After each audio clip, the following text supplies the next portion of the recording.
Vamos a otro tema, pero que sin duda ha marcado esta jornada. La caída de una gradería durante un concierto en el centro de Santiago, donde fallecieron 3 personas, genera cuestionamientos sobre las medidas de seguridad que tiene este tipo de eventos masivos. Vamos a conversar sobre este tema y nos acompaña en CNN Chile Michel Delerve, experto en gestión de emergencias. Michel, gracias por acompañarnos. Buenas tardes. Muy buenas tardes, muchas gracias. Bueno, en buenas cuentas, ¿qué es lo que falló finalmente en este accidente que cobra la vida de 3 personas y deja un grupo importante de personas heridas? Las emergencias tienen más similitudes que diferencias y por lo tanto cuando nos vamos en la historia nos estamos dando cuenta que este no es un hecho menos recurrente. La verdad, recién antes de entrar al aire yo te comentaba, recordemos hace años atrás cuando en el Estadio Santa Laura cayó una torre precisamente por la acción de personas que intentan subirse. Claro, uno siempre tiene que aquí visualizar desde la conducta de las personas, el recinto, el tipo de actividad que se desarrolla, pero también, quizás llevándolo al ámbito futbolista, en vista que estamos entrando también en un ambiente más futbolista, es decir, cuáles son las reglas del juego dentro de esa cancha. Por lo tanto, quiero llevarlo un poco a que hoy día probablemente incluso, capaz que ni siquiera nos encontremos con algún tipo de falta por parte del recinto, es decir, la actividad que ahí se desarrolle estaba dentro del marco legal. Por lo tanto, tiene que llevarnos también a pensar que los actores, es decir, quien tiene un recinto, quien administra un recinto, quien actúa en un recinto, pero quien también concurre al recinto, podríamos señalar que quizás están jugando dentro de las reglas del juego, y esas reglas del juego están finalmente teniendo un resultado, al menos cada cierto tiempo, de daño a las personas. No ocurre solamente acá, tenemos hechos más graves como fue hace un par de años atrás discoteca en Buenos Aires, discoteca en Brasil y así sucesivamente, y por lo tanto los actos masivos de estas características en países con una regulación baja en ese sentido deben también comprender la necesidad de establecer un nuevo rayado de cancha para que los eventos recreativos, que no solamente tiene que ver con un concierto, hemos tenido accidentes en parques de recreación, es decir, lugares donde la gente concurre masivamente y que además se suma a eso a que van a una actividad recreativa. Por lo tanto, su fijación respecto de la seguridad tiende a ser más relajada, tiende a ser menos, porque en definitiva tú vas a divertirte y por lo tanto requiere de nuevas reglas del juego. Por lo tanto, bueno, entendemos que hay una investigación que está en curso y que finalmente debiera determinar las causas efectivas que provocaron este fatal y lamentable accidente, pero es una posibilidad, y tú lo indicas en tu respuesta, es que también pueda ser la irresponsabilidad de los asistentes que no pudieron ingresar y que lo hicieron a la fuerza. Yo creo que lo que pasa es que finalmente, como no tenemos debidamente regulado, por ejemplo, desde el punto de vista de las competencias municipales. Porque no sabemos si es que el aforo, si es que la cantidad de personas que están en el lugar era el número de personas que efectivamente puede estar en el lugar. Por ejemplo, mira, te voy a poner un ejemplo súper concreto y que tiene que ver con el autocuidado. Cómo las reglas del juego también te orientan desde el punto de vista del autocuidado. En países como Estados Unidos, tú entras desde un establecimiento cerrado de comida rápida o un restaurante y tú lo que vas a encontrar es una placa que es parte, para nosotros sería como parte de la patente municipal, te dice cuántas personas pueden estar y en qué formato. Es decir, tú puedes poner 100 personas sentadas, y 20 o 20 de pie, claro, etcétera. Eso desde ya te permite a ti como usuario, si vamos a la responsabilidad y al autocuidado, decir, a ver, aquí hay demasiada gente, esto está superado. Pero además, quien administra el local te dice, señores, mi capacidad de carga está limitada ya por la normativa que tengo. ¿Qué significa eso? Que el Estado, cuando fiscaliza, lo que hace, entre otras cosas, en países como Estados Unidos, es que hay una autoridad del nivel local que llega a un evento masivo y dice cuántas personas hay, y eso lo calcula con el permiso que tiene. Y si esas personas superan, no solamente te arriesgas a multa, te arriesgas a la clausura del local inmediatamente, y obviamente lo que generalmente se hace es que se le dice al administrador, mire, usted tiene que desocupar cierta cantidad de gente del local. Y por lo tanto yo insisto aquí, las reglas del juego hay que mejorarlas, y también los árbitros de este juego, porque hoy día este árbitro principalmente está vinculado al nivel regional.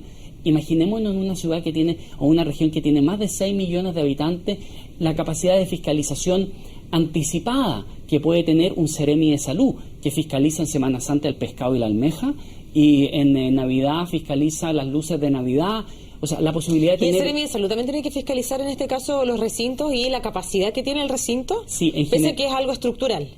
Sí, de hecho la normativa sanitaria te establece incluso la cantidad de metros cuadrados por persona, pero es impracticable hacerlo antes por un tema de incluso de conocimiento del territorio. Por eso que en países desarrollados la facultad fiscalizadora primaria está en el gobierno local, porque conoce el territorio. Por lo tanto, ¿tú crees que hay que hacer una modificación en eso? Y tú hablabas de los árbitros, pero estamos hablando de los fiscalizadores, debieran estar en el municipio. Absolutamente, y eso, pero ahí hay que ser claro, porque esa fiscalización ese recurso tiene que estar acompañado de recursos económicos, de recurso humano debidamente certificado. Es decir, la experiencia que yo te estoy contando significa que un certificador, una autoridad que certifica o que fiscaliza está además capacitada sobre la base de una norma de competencias profesionales. Es decir, no es un funcionario administrativo al cual de un día para otro yo le asigno el poder para poder fiscalizar, porque aquí es muy importante, aquí estas fiscalizaciones en los países desarrollados equilibran lo que es la seguridad de las personas, el mejoramiento de la seguridad, con también el desarrollo de actividades económicas que son obviamente necesarias para el desarrollo de la economía local. Hay empleo, hay economía, y por lo tanto no es esta fiscalización punitiva y persecutoria que nosotros tenemos. Y sabes que eso se produce porque nosotros funcionamos sobre el daño. Entonces, cuando el daño está generado, vamos construyendo una fiscalización que no alimenta virtuosamente el sistema, sino lo que hace es desincentivar, es sancionar, es clausurar, y es una fiscalización que tiende a ser aversiva y temida. Yo sé que las causas no están todavía definidas, entendemos que hay investigación de por medio, pero desde tu experiencia, ¿qué es lo que tú presumes que pudiera haber sido la causa? ¿Cuánto falta al autocuidado hay en la responsabilidad de este accidente? Partamos desde fuera hacia adentro. Claramente hay un tema de autocuidado, es decir, voy a poner un ejemplo y que tiene que ver con otro lugar alguna vez creo que lo conversamos, incluso respecto al tema de los cines.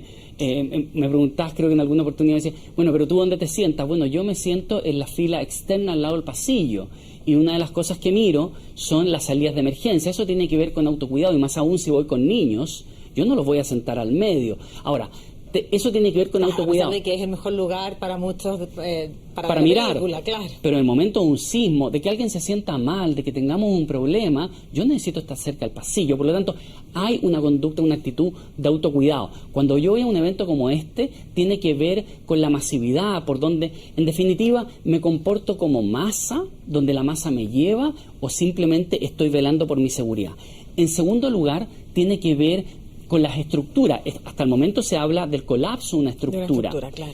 Eso significa que la estructura si colapsó, hay una falta de relación entre la resistencia de la estructura y la cantidad de gente. La pregunta entonces es ahí, ¿la estructura estaba debidamente diseñada para la cantidad de gente que había, o finalmente ingresó más gente a esa estructura de la que debía soportar? Y por lo tanto, ahí también tenemos un tema que además es fiscalizable. Y por lo tanto, esas fiscalizaciones, cuando hablamos de prevención, esas fiscalizaciones sí que son preventivas. Y más aún, durante el mismo evento, es curioso porque la seguridad pública nosotros la tenemos radicada principalmente en Carabineros, que tiene una asociación muy fuerte a lo delictual. Pero aquí, cada vez que tenemos reunión de personas, hoy día ya no solamente nos enfrentamos a esto, nos podemos enfrentar a una riña, a un consumo de alcohol, a actividades delictuales encubiertas. Y por lo tanto, nuevamente volvemos a lo mismo. ¿Quién es el primero en enterarse de todas esas actividades? ¿Quién es el que tiene que estar más interesado en una comuna segura? Es la autoridad municipal, que además no es una autoridad designada, es una autoridad electa políticamente. Mira, te voy a llevar a otra pregunta, y a propósito de una propuesta que salió hace algún tiempo atrás en esto de fortalecer a los policías municipales. ¿Tú crees que es esa una vía también, y que ellos mismos pudieran, en este caso, brindar seguridad a este tipo de eventos masivos? Entendiendo que el proyecto indica que hay que revestirlos también de conocimiento y capacitación. Nosotros tenemos en Chile un sistema policial que es una policía nacional militarizada. Pensar en cambiar eso y llegar a un sistema federado como el que ocurre en Estados Unidos, donde tú tienes la policía municipal, la policía federal y después tienes las agencias federales, es complejo porque requiere, obviamente, seguramente cambiar un modelo que la verdad, seamos realistas, es complejo porque van a haber muchísimas resistencias.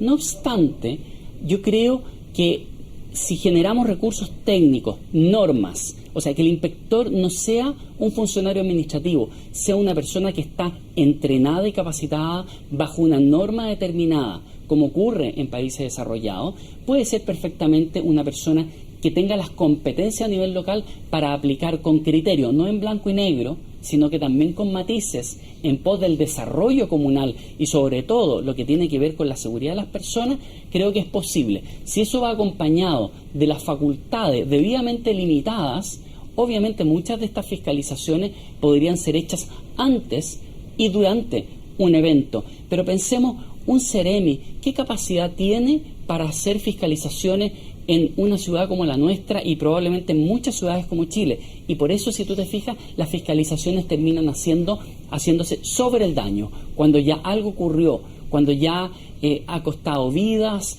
ha costado dolor, y tenemos que cambiar el switch en eso, anticiparnos más que meramente reaccionar sobre el daño. Bueno, y más allá, ¿cierto?, de esta crítica y propuesta que tú haces respecto de la fiscalización y el empoderar, en este caso en materia de emergencia, a la autoridad local, es decir, a la autoridad municipal, porque es la que más conoce el territorio, solo para despedirte, un breve mensaje, y es también la responsabilidad que tenemos nosotros cuando vamos incluso a la recreación.